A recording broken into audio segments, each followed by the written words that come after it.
वीर ही अमृत है, वीर त्याग ही मृत्यु है, इतना समझ। ऐसे ऐसे साधक है कि 10-10 वर्ष हो गए स्वप्न दोष नहीं हुआ, 10-10 वर्ष हो गए स्वप्न दोष ही नहीं हुआ।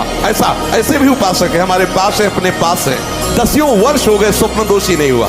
तो क्या है, उन्होंने संयम किया, वीर जो है स्थगित हो गया, परिपक्व हो गया, धीरे धीरे ऊर्ध्वगामी होने लगता है। कोई गर्व न करे महीना 2 महीना ब्रह्मचर्य रह के कि मैं काम विजयी हो गया। भगवान शंकर की समाधि भंग कर सकता है, तुम तो जीव हो, वो शिव हैं, वो शिव हैं, उनकी समाधि भंग कर सकता है, तो जीव हो।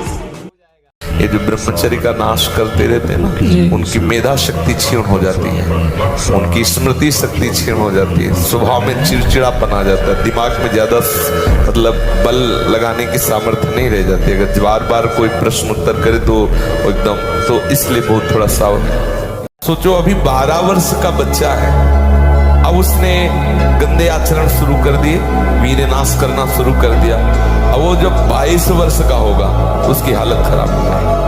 अच्छा 25 वर्ष तक ब्रह्मचर्य रहा, फिर वो गृहस्थी में गया तो कुछ उसका गृहस्थी नहीं बिगाड़ पाएगी, क्योंकि परिपक्व हो गया ना, उसका जो सप्तम धातु परिपक्व हो चुकी, तो उत्तम संतान होगी और वो धैर्यवान होगा, उसका माइंड जो है काम करेगा कि हमें संयम से रहना है। अपने लोगों ने बहुत बड़ी गलती कर दी, इसलिए सावधान।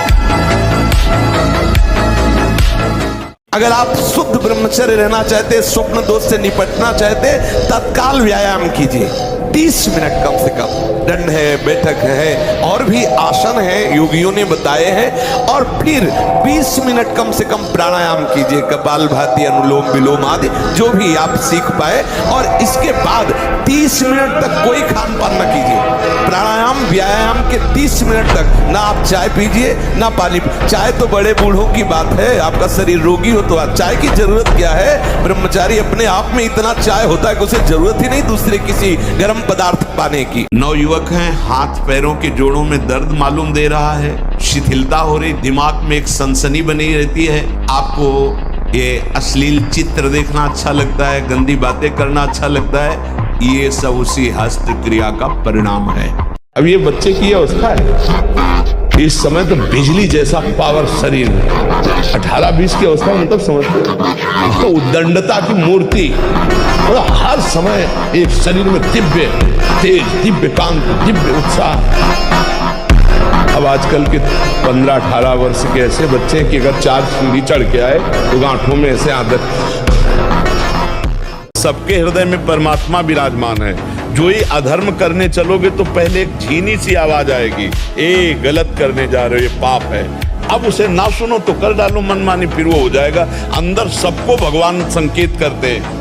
आप देखना कभी गलत की जब आप कोई बात सोचोगे तो ये अंदर आ जाएगा, ये गलत है। वो जो ज्ञान दे रहा है वही परमात्मा सबके अंदर बैठा है। और आपके अंदर ताकत होगी ब्रह्मचर्य की, चाहे कोई 7 फुट का आदमी हो, कितना ही बलशाली हो, जहां से आप ऐसे पकड़ोगे ना उसे तुरंत तोड़ दोगे। इतनी ताकत होनी चाहिए, इतना भीतर ब्रह्मचर्य। अंडा मांस पोटले पकाने वाले जिनकी तो इतनी भुजा है, मैं जब उनको ऐसे पकड़ता हूँ ना, ऐसे यहाँ से है, बस तुरंत प्लास की तरह मोड़ देता हूँ, क्योंकि अंडा मांस पोटले पकाने वालों का शरीर पिलपिला होता है। आम रहता है ना, आम की गुठली को ऐसे मोड़ते, जब गुठली निकल जाती है आम रह जाता है, ऐसा रहता है। महाराज जी, ना चाहते हुए भी मेरा मन पराई माता बहनों पर दूषित दृष्टि। ऐसा हो ही नहीं सकता बच्चा। हम ना चाहे और फिर मेरा मन ऐसा कर दे, तो ऐसा अपनी बहन पे जाता है। क्यों? वो भी तो स्त्री है, जैसे अपनी बहन तैसे दूसरे की। हमारी बहन को कोई गंदी दृष्टि से देखे तो कैसा लगेगा। हमको अपनी आंखें संभाल के रखनी, दूसरी बहन बेटियों की तरफ गंदी दृष्टि नहीं देखनी।